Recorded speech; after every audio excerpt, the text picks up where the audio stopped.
पोटातील कोणते चांगले जंतू म्हणजे बॅक्टेरिया हे तुमचं कोलेस्ट्रॉल कमी करायला मदत करतात। आता यांना आपण काय म्हणतो, प्रोबायोटिक्स जे आपण सांगत असतो, किंवा आतड्यामधला बॅक्टेरियल फ्लोरा हे आपल्या मदतीचे फायद्याचे जंतू असतात।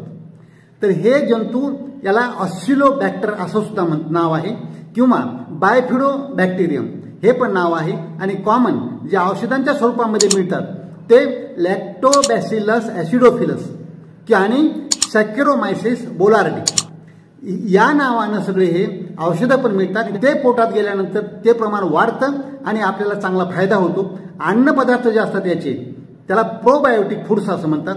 आंबवलेले जे पदार्थ असतात, दही असेल, ताक असेल, योगर्ट असेल, मठ्ठा असेल, द्राक्ष असतील, कोथिंबीर असेल, तर अशा प्रकार किंवा धान्याचं पूर्ण पीठ असेल तर याच्यामध्ये फायबर जास्त असतात, म्हणून हे पण फायद्याचं ठरतं।